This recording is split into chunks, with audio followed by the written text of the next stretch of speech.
Excuse me? I am sorry sir, এখনো club open হতে বেশ কিছুটা সময় বাকি আছে। Sorry sir. আমরা একটা কেসের ব্যাপারে এখানে এসেছি। আমরা সিআইডি থেকে। সিআইডি? হ্যাঁ বলুন স্যার, আমি কি করতে পারি আপনার জন্য? স্টাফেদের সঙ্গে কিছু কথা আছে। স্টাফেরা এখানে আছে? এখন সবাই তো এখানে নেই, কিছু লোক আছে যারা লকার রুমে ইউনিফর্ম চেঞ্জ করছে। আপনাদের একজন বারটেন্ডার দিনেশ, সে কোথায়? ম্যাম, কাল থেকে ও কাজে আসেনি, জানি না না বলে কোথায় গেছে। আচ্ছা স্যার, ব্যাপারটা কি? ও কিছু ঘটিয়েছে নাকি? করেছে কি করেনি সেটা পরে আপনি জানতে পারবেন। আপাতত আপনি ওর অ্যাড্রেস দিন আমাদের। স্যার, ও এখানে যে অ্যাড্রেস দিয়েছিল সেটা ভুল অ্যাড্রেস। অ্যাকচুয়ালি ও যখন উধাও হয়ে গিয়েছিল, এখানে অ্যাড্রেস বুক থেকে ওর সব ডিটেলস বার করেছিলাম আমি, কিন্তু তারপর দেখলাম যে অ্যাড্রেসটা ভুল। আপনি চাইলে আমি আপনাকে অ্যাড্রেসটা দিতে পারি, কিন্তু আমার মনে হয় না আপনি ওকে ওখানে খুঁজে পাবেন। আপনি যখন কাউকে কাজে রাখেন তখন তাদের ডিটেলস নিয়ে রাখেন না? আপনি কি জানেন আপনার এই বারকে সামনে রেখে ও লোককে ঠকাতো? হোয়াট? আর আমরা এখন ওকে একটা খুনের ব্যাপারে খুঁজছি। Murder? I am sorry ma'am, আমি সত্যি জানতাম না। সেই জন্যই আগে থেকে ভালো করে খোঁজ নিতে হয়। রুলসগুলো আপনার ভালো করে ফলো করা উচিত ছিল। আগে থেকে এগুলো করলে আজকে এরকম প্রবলেম হতো না। I am sorry sir. আচ্ছা, এই দিনের সম্পর্কে আর কি বলতে পারো? কিছু জানো ওর সম্পর্কে? না স্যার, তেমন বিশেষ কিছু নয়, কারণ ও খুব কম কথা বলতো, বেশিরভাগ চুপ করেই থাকতো। সেই জন্য ওর বন্ধু কম ছিল, শুধু এক মেয়ে ছাড়া, মানসী। ও এখানে ওয়েট্রেসের কাজ করে। ওদের মধ্যে ভালো ভাব ছিল, যদিও ওরা দুজনে কোনোদিন এটা প্রকাশ করেনি, কিন্তু আমার মনে হয় যে ওদের মধ্যে প্রেমের সম্পর্ক ছিল। তো আপনি মানসীকে জিজ্ঞেস করেননি কি ছিল ওদের মধ্যে? জিজ্ঞেস করেছিলাম ওকে, কিন্তু ও নিজেও জানে না। কোনো ব্যাপার না, মানুষকে একবার ডাকুন তো। ঠিক আছে স্যার। স্যার, মানসী। মানসী, দিনেশ তোমার বন্ধু ছিল? ছিল মানে? ও ঠিক আছে তো? দেখো, একটা খুন হয়েছে, আমরা সন্দেহ করছি দিনেশ ওটাতে ইনভলভ আছে। আমরা ওকে খুঁজছি। তুমি জানো কোথায় আছে ও? আমি নিজেই অনেক টেনশনে আছি, ওর ফোনও লাগছে না। আর ও এখানে যে অ্যাড্রেসটা দিয়েছিল সেটাও নকল। আর আপনারা বলছেন যে ও কোনো মার্ডারের সাথে যুক্ত? আচ্ছা, আপনি তো ওকে খুব ভালো করেই জানতেন না? হ্যাঁ স্যার, আমরা একে অপরকে ভালোবাসতাম, আর আমরা বিয়েও করতে চলেছিলাম। সেই জন্য ও কিছু টাকা জোগাড় করতে চাইছিল। আচ্ছা, ও এই টাকাটা ক্লাবের চাকরি থেকে জমাচ্ছিল নাকি অন্য কোনো সাইড বিজনেস ছিল ওর? চাকরি ছাড়া ও শেয়ার বিজনেসে ওর টাকা লাগিয়েছিল। আর আমাকে বলতো যে ও অনেক টাকা রোজগার করছে, আমাকে দামি দামি গিফট দিত আর দামি দামি রেস্টুরেন্টও নিয়ে যেত। তো ও তোমায় ওর ঠকানোর বিজনেসের ব্যাপারে কিছুই বলেনি? ওর কোনো ছবি আছে তোমার কাছে? হ্যাঁ আছে।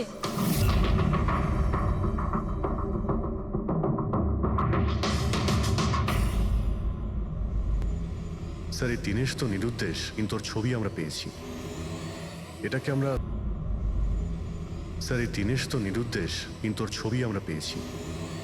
এটাকে আমরা সার্কুলেট করে দিচ্ছি। হ্যাঁ, করাও অভিজিৎ, করাও। তিনজনের স্কেচ তো করা হচ্ছে। একটা কথা তো পরিষ্কার যে চারজন সবাই একসঙ্গে কোনো গর্তে লুকিয়ে বসে আছে। হ্যাঁ স্যার। স্যার, এটা ঠক কিন্তু খুনি নয়।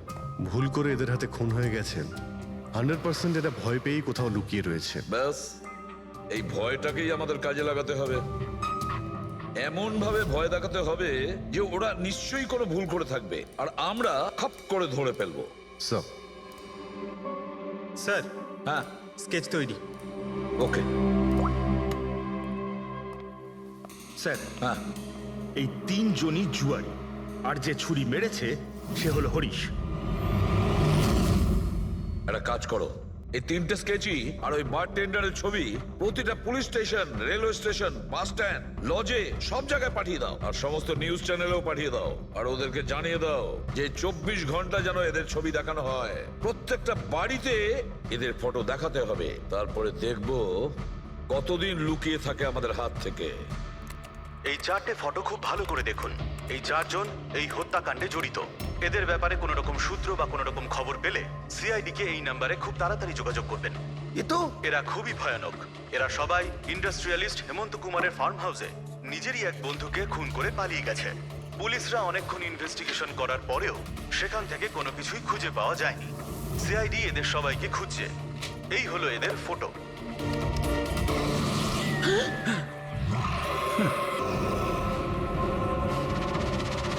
ভাই শোন না, ম্যাচটা চালু কর না, ম্যাচ হচ্ছে। এরা সবাই ইন্ডাস্ট্রিয়ালিস্ট হেমন্ত কুমারের ফার্ম হাউসে নিজেরই এক বন্ধুকে খুন করে পালিয়ে গেছে। সিআইডি এদের সবাইকে খুঁজছে। এই হলো এদের ফটো। দেখলি তুই, এরা তো সবকিছু জেনে ফেলেছে। ভাই ছবি টবি সব দেখাচ্ছে, সমস্ত ডিটেলস দেখাচ্ছে। বাজেভাবে ফেসে যাবো ভাই এসবে। হাসবো তো বটেই, আমি তোদের আগেই বলেছিলাম যে চল পালিয়ে যাই, কিন্তু তোরা তো শুনলেই না। এবার এবার পুলিশ আসবে, সব জায়গায় খোঁজ করবে, আর তখন আরে এখনো অনেক সময় আছে, চল পালাই। এই ব্যাগ তোলা, সবাই মিলে পালাই, চল।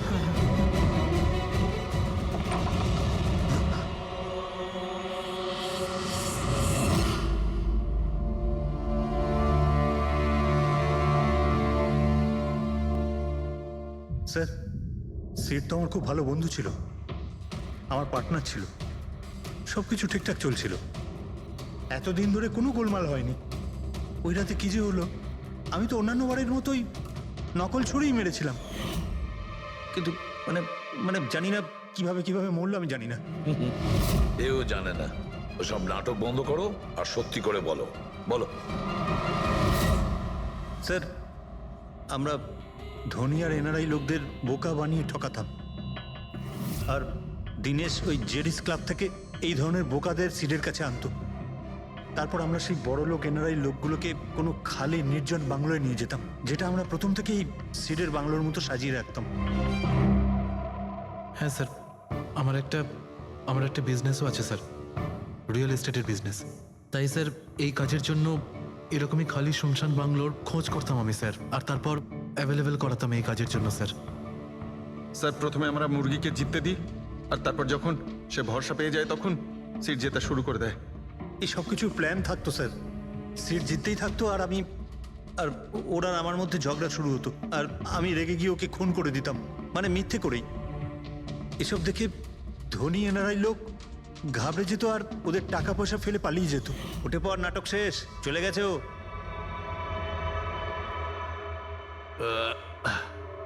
ঠিক গেছে তো রে? হ্যাঁ গেছে। উফ, আরে লেগে যাবে পাগল।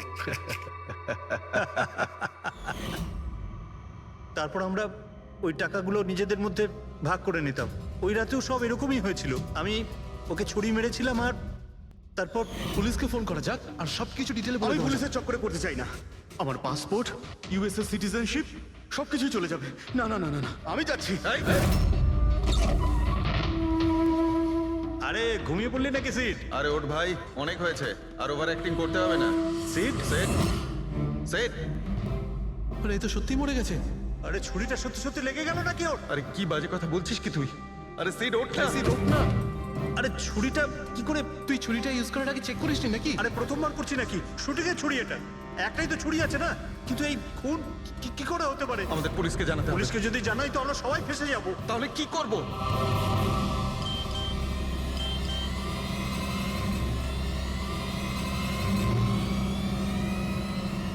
তোর খেলাটা ভেস্তে গেছে ভাই। কি? এই দিকেটা দেখ, এই যে ফটো আছে। আরে আমি এই ফটোগুলো এখনই পাঠাচ্ছি পুলিশের কাছে অ্যাড্রেস সহ। ওরা এক্ষুনি ওখানে এসে পড়বে। তোর খুব শখ হয়েছিল না খেলার?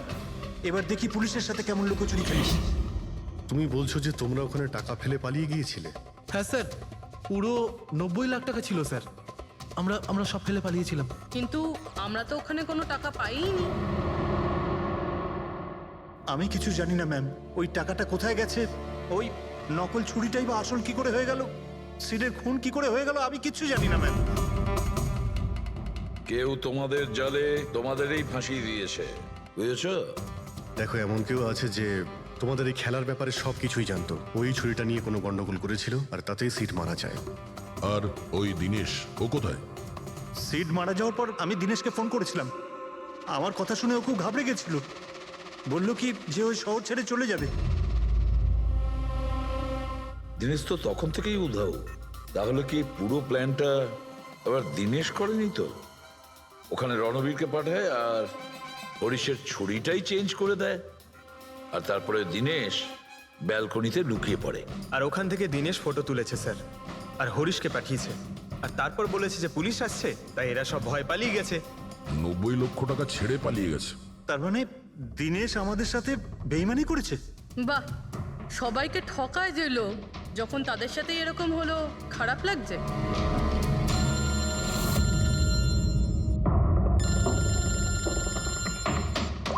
হ্যাঁ বলো সালুকে। ফ্যান্টাস্টিক, ঠিক আছে। সালুকে বললো যে প্রমাণ পাওয়া গেছে, যে জিনিস দুটো আমরা দিনেশের কথায় আমরা পাঠিয়েছি। ওর ইউনিফর্ম আর জিম ব্যাগ। হ্যাঁ দা, যে কাপড়ের টুকরো আমরা ব্যালকনি থেকে পাই, ওই টুকরোর সঙ্গে এই দিনেশের ইউনিফর্মের কাপড় ম্যাচ করছে। স্যার, তার মানে খুনি দিনেশ?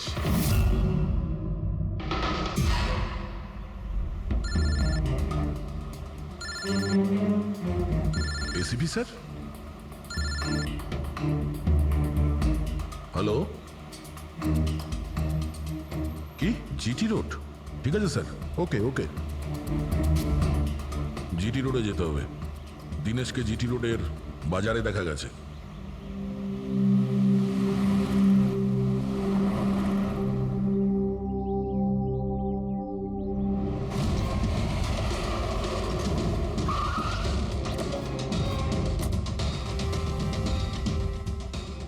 ভাই, এই লোকটাকে দেখেছো এখানে?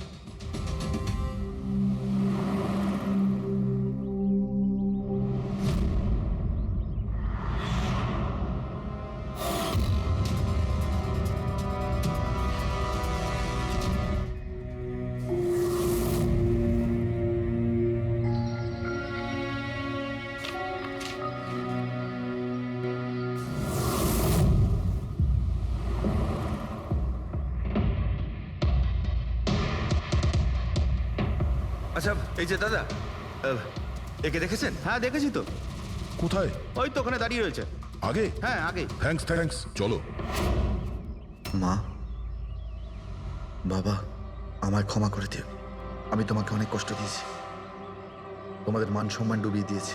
কিন্তু একটা সত্যি কথা, আমি খুনি নই, আমি কাউকে খুন করিনি। আমি শুধু একটু টাকা ইনকাম করতে চেয়েছিলাম, কিন্তু আমি জানতাম আজ নয়তো কাল পুলিশ আমাকে ধরেই নেবে। এটা হওয়ারই ছিল।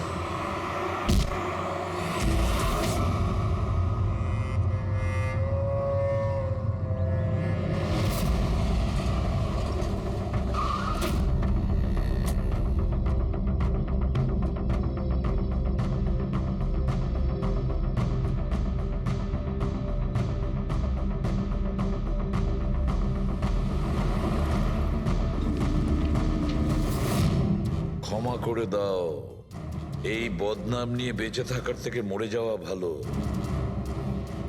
স্যার আমরা সিসিটিভি ফুটেজ চেক করে দেখেছি, ওকে দেখে ওখানে ডিপ্রেসড মনে হচ্ছিল। স্যার মনে তো হচ্ছে না কেউ ওকে ফোর্স করেছিল, ও নিজের ইচ্ছেতেই মারা গিয়েছে। সুইসাইড নোট পড়ে তো মনে হচ্ছে স্যার ও এই কাজের ব্যাপারে খুব লজ্জিত ছিল। ও এ ব্যাপারে জড়িত তো ছিল, কিন্তু সিটকেও মারেনি। স্যার, দিনেশ নয় তো আর কে হতে পারে? এদের এইসব খেলার ব্যাপারে আর তো কেউ জানতোই না। এরকম ব্যাপার নয় তো যে এরা যাদেরকে ঠকিয়েছিল ওদের মধ্যে কেউ এদের থেকে প্রতিশোধ নিচ্ছে? হতে পারে। একটা কাজ করি, আমরা বোর্ডের ওপর পুরো সাসপেক্টদের নাম লিখি, ওদের ফটোগুলো ওই সাসপেক্ট মানে ওই এনআরআই যাকে হরিশ আর তার দুই বন্ধু মিলে ঠকিয়েছে,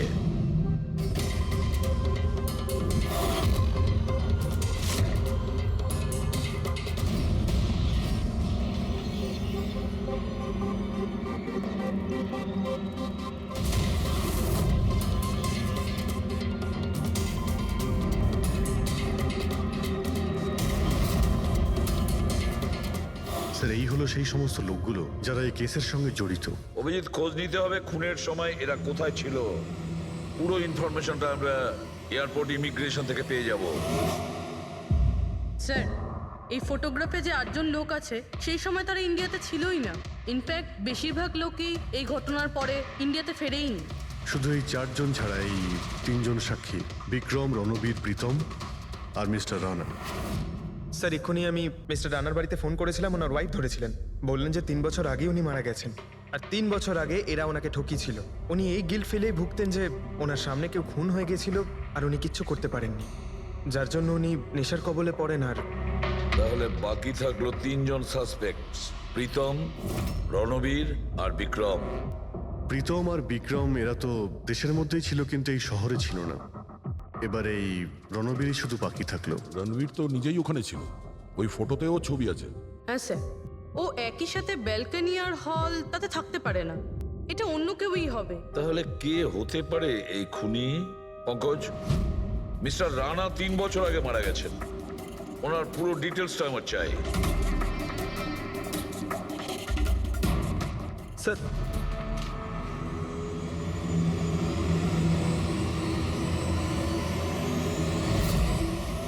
এটা কোনো একজন লোকের কাজ নয়, অন্য কেউ আছে যে ওর সঙ্গে কাজটা করেছে। আমার তো মনে হচ্ছে যে খুনি আমাদের চোখের সামনেই আছে, শুধু আমরাই ওকে দেখতে পাচ্ছি না। ইয়েস, খুনি তো আমাদের সামনেই ঘুরছে। কি কথা বলেছো ফ্রেডি, সুপার। আমি স্যার, হ্যাঁ তুমি, খুনি সত্যিই আমাদের চোখের সামনে ঘুরছে, কিন্তু আমরা ওকে দেখতে পাচ্ছি না। কিন্তু এখন আমি বুঝতে পেরে গেছি। হোটেলে যাই। হোটেল? হ্যাঁ হোটেল, থিওরি হিসেবে ওর হোটেলেই থাকার কথা। একবার যদি জানতে পারি যে খুনি ওই, তাহলে ওর সঙ্গী আর জুয়োর টাকা সব পেয়ে যাবো। তাহলে চলুন স্যার, তাড়াতাড়ি যাওয়া যাক আর ওকে ধরে ফেলি গিয়ে। ধরবে না ওকে, ওর ওপর নজর রাখতে হবে। আর হ্যাঁ, যদি বেশি চালাকি করে তাহলে ছাড়বো না ওকে।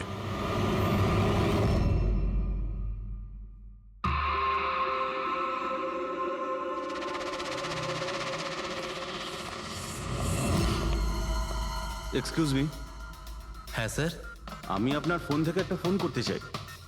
করুন স্যার। ওয়েল, আমার একটু প্রাইভেট কথা ছিল আর কি। এছাড়া কি আপনার কাছে অন্য কোনো ফোন আছে? স্যার ওইটাই চলে যান, ওটা থেকে কথা বলে নিন। Thank you. Thank you.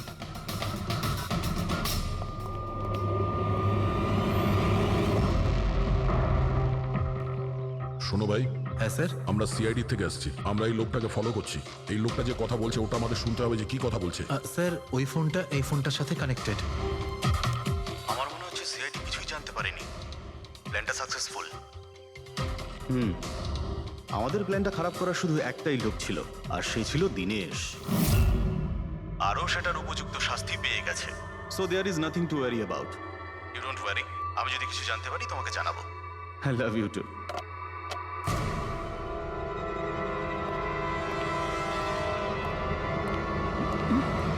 এই,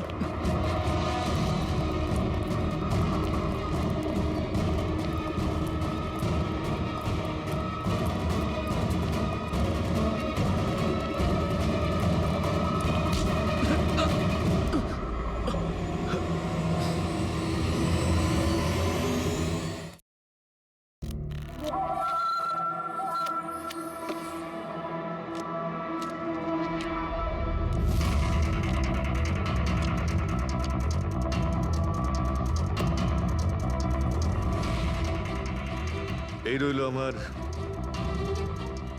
2 লাখ টাকার চাল।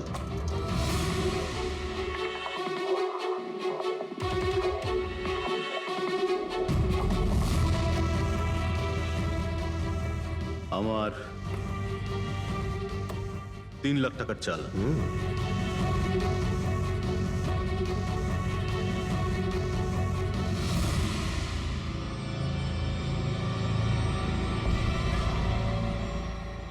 শো, মনে হচ্ছে আজকে আমার দিনটা খুব ভালো। আমাকে হারানো আজ তোমাদের পক্ষে সম্ভবই নয়। সম্ভব না, তাই না? হ্যাঁ, দাঁড়া দেখাচ্ছি।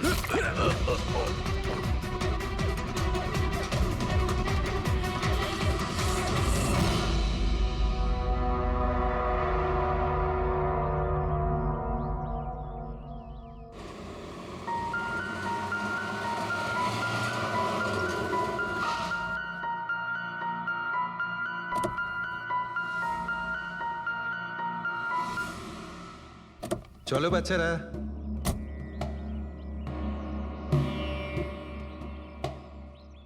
ভীষণ ক্লান্ত লাগছে, এত লম্বা ড্রাইভ।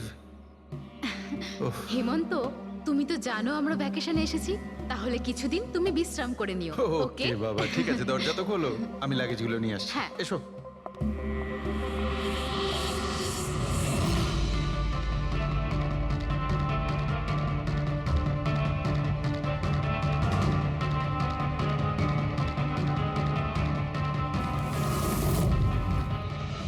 হেমন্ত, হেমন্ত তাড়াতাড়ি এদিকে এসো।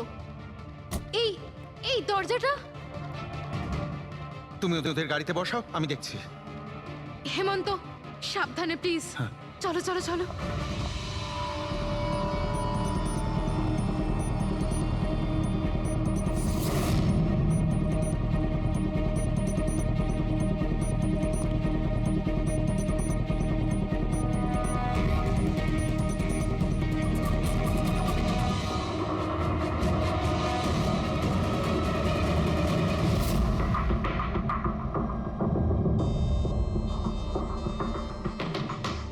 তিন চারবার আঘাত করেছে ছুরি দিয়ে। লাশ খুব একটা পুরনো নয়, মনে হচ্ছে কাল রাতে খুন হয়েছে এর। জুয়া খেলার সময় মারা গিয়েছে। এই 5টা গ্লাস পড়ে আছে এখানে, আর এই 5টা ভাগে তাস বাটা আছে। মনে হচ্ছে এছাড়া আরো 4 জন ছিল, ওদের মধ্যে কেউ একজন মেরেছে একে। বাইরে থেকেও কেউ আসতে পারে। পুরবী পঙ্কজ, একটু দেখো তো এই জালনা কিংবা দরজা ভাঙা নেই তো? মিস্টার হেমন্ত, এই লোকটা কে? না স্যার, আমি তো এনাকে আগে কখনো দেখিও নি। এই লোকটা আপনার ঘরে মরে পড়ে আছে, আর দেওয়ালের চারিদিকে ওর ছবি লাগানো আছে। এটা কি করে সম্ভব? একজন অচেনা লোক আপনার এই হলিডে হোমে এসে তাস খেলছে, মারা গেছে। How it possible?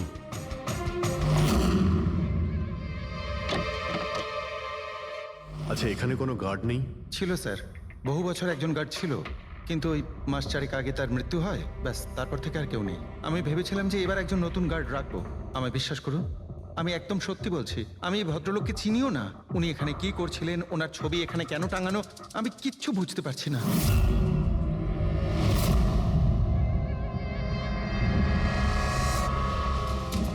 পঙ্কজ,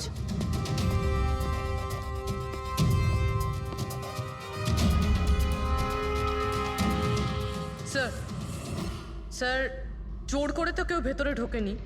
হ্যাঁ, পিছনের দরজায় তালা নেই কোনো, আর তার ছিটকানিটা বাইরে থেকে খোলা যায়। ওখান থেকে এসছে ওরা। আর স্যার, এই লিভিং রুমের যে জানলাটা আছে এর বাইরে একটা কাটার ঝোপ আছে। ঝোপের মধ্যে এইটা পেলাম স্যার, কাপড়ের টুকরো। মনে হচ্ছে কেউ এর উপরে নজর রাখছিল ওখান থেকে, আর তাড়াহুড়ো করে দৌড়তে গিয়ে তখন এই কাপড়ের টুকরোটা ওইখানে আটকে যায়। মৃত ব্যক্তি ছাড়া এখানে আরো 4 জন ছিল, আর একজন লোক বাইরে, সব মিলিয়ে 5 জন। তাহলে এই ক্রাইমের অন্তত 5 জন সাক্ষী আছে। যদি এই 5 জনের মধ্যে একজনকেও ধরতে পারা যায়, তাহলে জানা যাবে কাল রাতে এখানে কি হয়েছিল। 3 জন লোক আছে যারা এই খুনটা সম্বন্ধে জানে, এবং তারা যে খুন হয়েছে তার ছবি দেখে চিনতে পেরেছেন। কখন আসছে ওরা? একটা সময়। 5 জনের মধ্যে 3 জন প্রথমবারই পাওয়া গেল, নট ব্যাড। আর স্যার, ওনারা নিউজ দেখে নিজেরাই আমাদের সঙ্গে দেখা করতে এসেছিলেন। অসাধারণ ব্যাপার। সমাজে যদি বাজে লোক থাকে, ভালো লোকও অনেক আছে স্যার। কিন্তু ওরা কাল রাতে রিপোর্ট লেখালো না কেন? স্যার স্যার, এরা ওই 3 জন, প্রীতম, রণবীর, বিক্রম। প্রীতম, রণবীর আর বিক্রম। তোমরা সবাই জানো ওই খুনটার ব্যাপারে? স্যার। 3 জনের আলাদা করে স্টেটমেন্ট নাও। স্যার, যখন সিডের খুন হয়েছিল তখন আমি ওখানেই ছিলাম। সিড? ওর নাম সিড ছিল? হ্যাঁ স্যার। স্যার, আমি ওদের চিনতামও না। কালকে প্রথমবার ওদের সাথে দেখা হয়েছে, আর কালকেই খুন হয়ে গেল। এক মিনিট। সব কিছু ঠিক মতন বলবে। স্যার, আসলে ওই যে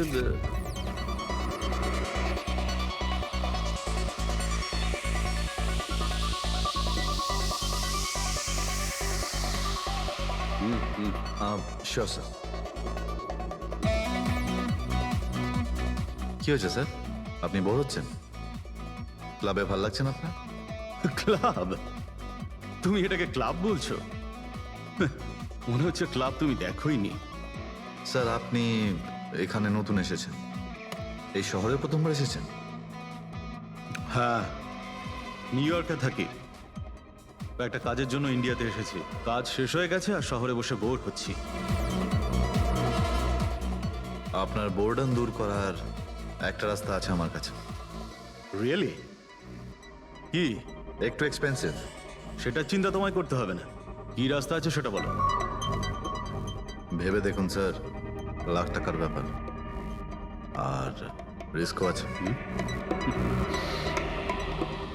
ঝুঁকিং, রিস্ক নেওয়া আমার হবি। আর সেটা যদি হয় টাকার, সেটা আমার কাছে অনেক আছে। কাজটা বলো। সুপার দেন। তুমি কি ধরনের জোকিং এর কথা বলছো? এরকম কোনো ব্যাপার নেই স্যার, শুধু জুয়া খেলতে হবে। লাখ টাকা, জিতে গেলে মালামাল আর হেরে গেলে কঙ্কাল। আর এমনিতেও আপনার টাকার তো কোনো চাপ নেই। তাহলে চলুন আমার সাথে, কাম। যাচ্ছ কোথায়? এক ভদ্রলোকের বাড়ি। ভদ্রলোকের বাড়ি? কে ভাই? ওই যে দেখতে পাচ্ছেন, ব্ল্যাক জ্যাকেট, হোয়াইট শার্ট। তাহলে ওই বারটেন্ডার তোমাকে ওর বাড়িতে নিয়ে গিয়েছিল। তারপর তারপর কি হয়েছিল? না স্যার, ও সিডের বাড়ি নিয়ে যায়নি, ও সিডের সঙ্গে পরিচয় করায়, তারপর আমরা সিডের বাংলোতে যাই।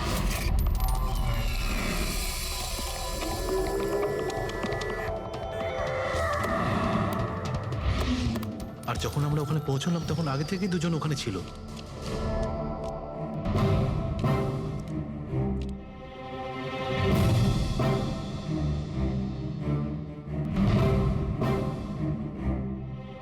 এই রইল আমার 2 লাখ টাকার চাল।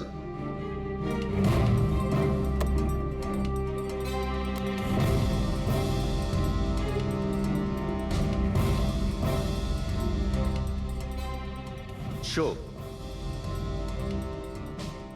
দেখা। দারুণ ব্যাপার ভাই। কি খেয়ে বসেছিস? জিতেই চলেছিস। আমাদেরও বলে দে, আমরা একটু টাকা কামাই। ভাই, যদি খেলেই যেতে পারা যেত তাহলে তো কোনো কথাই ছিল না। এগুলো সব কপালের ব্যাপার। আর আজ আমার কপাল ভীষণ ভালো। সেটাই মনে হচ্ছে। তাহলে আরেকটা ডিল হয়ে যাক। হয়ে যাক। এটা কি করে হতে পারে?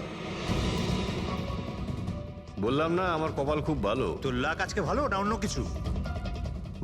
মানে এটাই যে তুই তাসের মধ্যে সেটিং করে রেখেছিস। এ নিশ্চয়ই তাসের মধ্যে কিছু গোলমাল করে রেখেছে। ভাই, এর বাড়ি হয়তো কোনো ক্যামেরাও লাগিয়ে রেখেছে, নাকি তাসে গন্ডগোল করে রেখেছে। ভেবে দেখার ব্যাপার। তোর মনে হচ্ছে আমি চিটিং করছি? অফকোর্স, নাহলে আমাদের মধ্যে কারো হাতে ভালো তাস এলো না কেন? ওর এলো না, আমার এলো না কেন? তুই চিটিং করছিস? চিটার? এই, তুই আমাকে চিটার বলছিস? হ্যাঁ, তোকে চিটার বলছি। ও, হার মেনে নিতে পারছিস না তুই, তাই তো? খোকা, এটা বড়দের গেম, বাচ্চাদের নয়। যদি এখানে জিততে হয় না, তবে কার্ডে জিততে হয়। তাহলে বেরিয়ে যায় এখান থেকে। মুখ সামলে কথা বল। কি করছিস? কি করছিস কি ভাই? আরে ওকে তাড়া কেউ এখান থেকে। তার মানে হরিশ ওখান থেকে চুপ করে বেরিয়ে গেল। হ্যাঁ স্যার, প্রথমে আমারও মনে হচ্ছিল যে ও চলে গেছে, কিন্তু ও কিচেনে গেছিল। কিচেনে? হ্যাঁ স্যার, কিচেনে। যখন ও কিচেন থেকে বেরোলো তখন ওর হাতে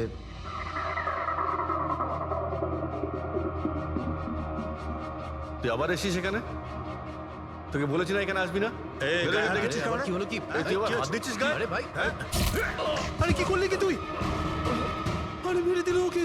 এটা এটা কি করলে? মেরে দিলে? আমি অ্যাম্বুলেন্সকে কল করছি, তোরা এখানে থাক। আরে মরে গেছো?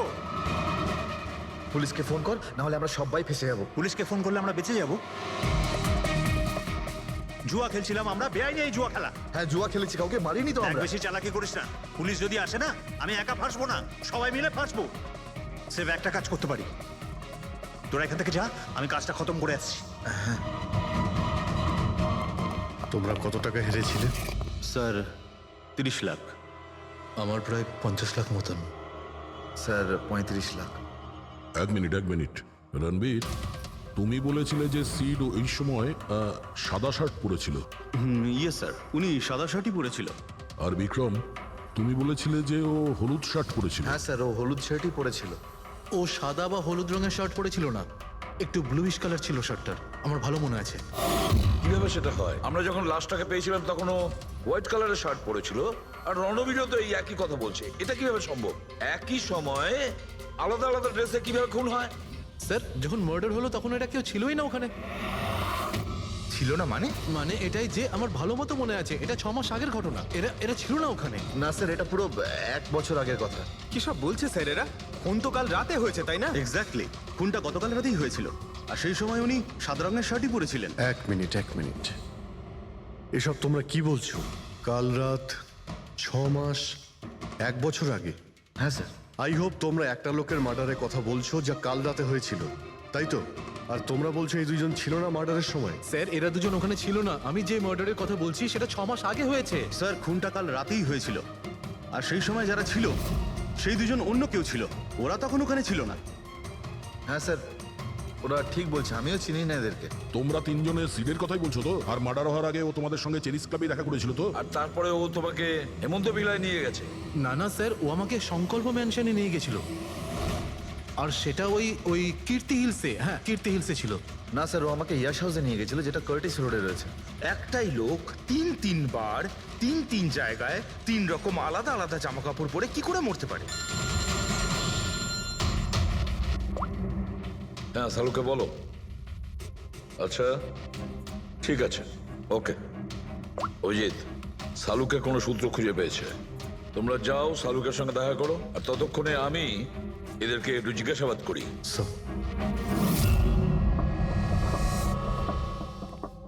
হ্যাঁ এসো এসো ভাই এসো, দেখো আমি কি পেয়েছি।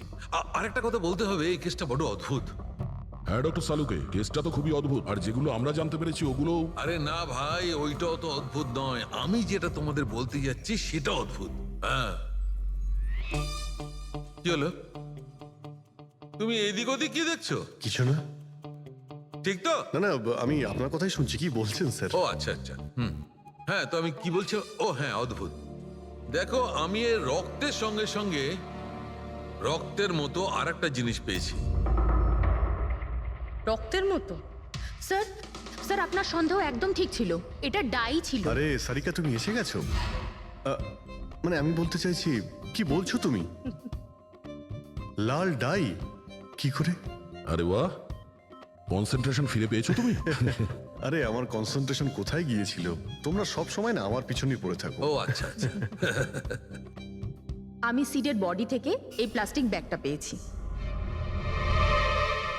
এই ব্যাগ ওর শার্টের ঠিক নিচে ওর বডির সাথে টেপ দিয়ে আটকানো ছিল। আর এই ব্যাগটাতেই একদম রক্তের মতো ডাই রাখা হয়েছিল। এটা তো ঠিক ওই রকমই যেটা ফিল্মের শুটিং এ ইউজ করা হয়। বা হয়তো নাটকে। নাটক? হ্যাঁ, নাটকে। যতদূর আমরা জানতে পেরেছি তাতে এটা পরিষ্কার যে সিড একজন ঠক ছিল। সিডা তার সঙ্গীরা মিলে জুয়া আর মার্ডারের নাটক করে লোকেদের ঠকাতো। তার মানে এসবের মধ্যে ওই বারটেন্ডারও যুক্ত ছিল। ও জেনে বুঝে বড় লোকদের ফাঁসিয়ে এখানে এই কার্ড পাঠিতে পাঠাতো, আর তারপরে এই মার্ডারের নাটক। তো এই জন্য রণবীর, বিক্রম আর প্রীতম আলাদা আলাদা জায়গায় আলাদা আলাদা সময় এর মার্ডার দেখেছে। আর ওরা এসব অনেক আগে থেকেই করছে, কিন্তু কাল রাত ওদের নাটক বাস্তবে পরিণত হয়।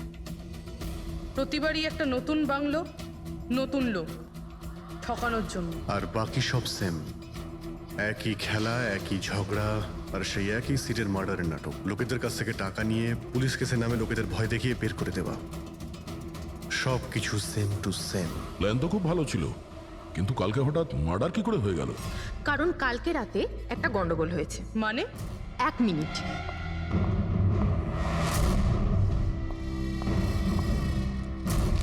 স্যার, আর এই হচ্ছে ছুরি। এই ছুরিটাও সেই রকমই নকল যেমন এই রক্তটা। যদি এটাকে কারোর শরীরে মারা যায় তখন এটা শরীরের ভেতরে যায় না, এটা ছুরির ভেতরেই চলে যায়। এই দেখো। কিন্তু ডক্টর, এটা যদি নকল চাকু হয় তাহলে এই নকল চাকু দিয়ে সিড মারা গেল কি করে? কালকে রাতে একটা ভুল হয়েছিল। এখানে একটা পেঁচ আছে, এই দেখো। যদি এই পেঁচটাকে ঘুরিয়ে দেওয়া যায় তখন এই ফলাটা আটকে যায়, ভেতরে ঢুকতে পারে না। তারপর এই ছুরিটা দিয়ে কেউ যদি আঘাত করে শরীরের ভেতরে ঢুকে যায়। কেউ ইচ্ছে করে এই ছুরিটাকে এরকম বানিয়েছে যাতে সিড মরে যায়। এরকম তো সেই লোকটাই করতে পারে যে এই খেলার ব্যাপারে সব কিছু জানতো। এটা বোধহয় সে যে লিভিং রুমের ব্যালকনিতে ছিল, যার কাপড়ের টুকরো আমরা পেয়েছিলাম। আর দ্বিতীয়ত আমাদের খুনির কাছে সে পৌঁছবে যে বাকি লোকেদের কার্ড পার্টি পর্যন্ত পৌঁছেছে। ওই বারটেন্ডার দিনেশ।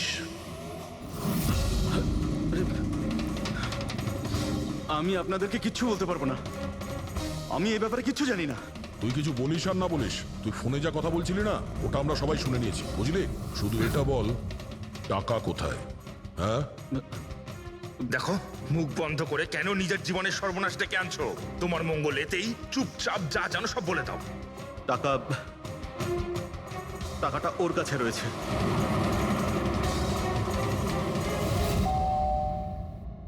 একটু দেখ তো মা, কে বেল বাজাচ্ছে? হ্যাঁ মা।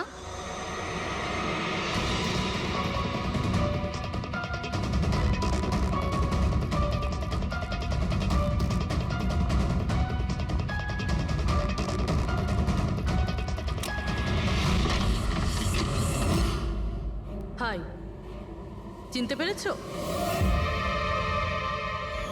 স্যার, মানসী। অ্যাকচুয়ালি আমরা আপনার বাড়ির তল্লাশি নিতে চাই। Search warrant. কি ব্যাপার? আপনারা কারা? সিআইডি।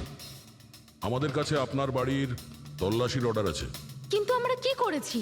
আপনারা এখানে কেন এসেছেন? খুব তাড়াতাড়ি জানতে পারবে। চেক করো।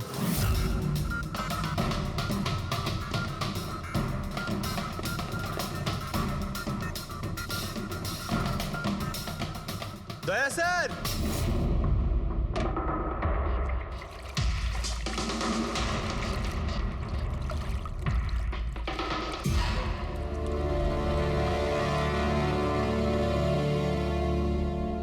চলো।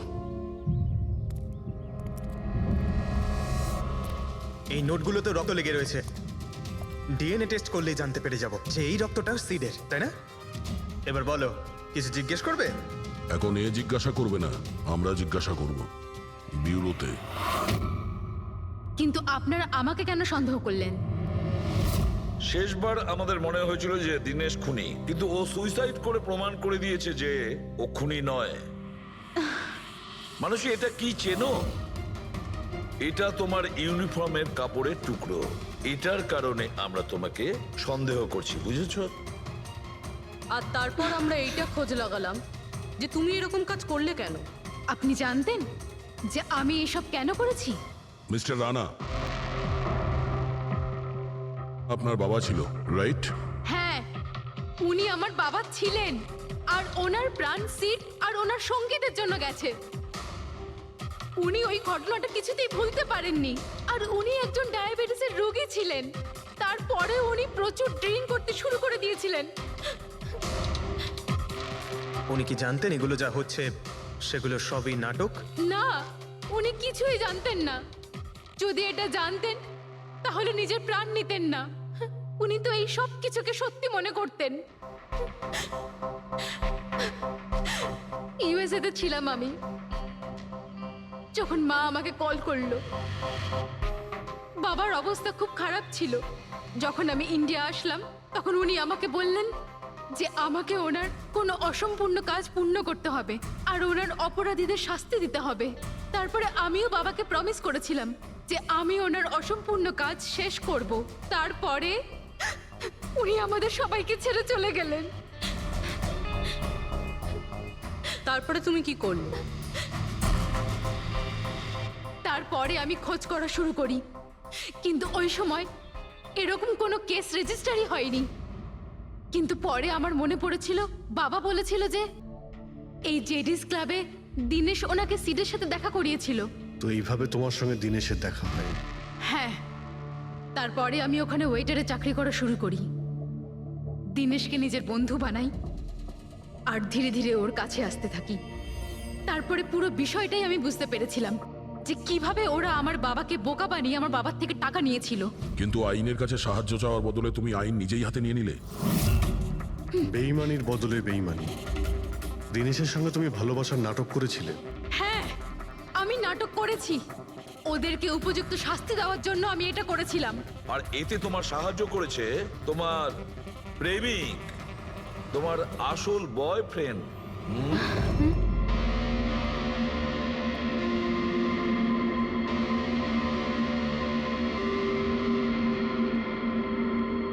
হ্যাঁ,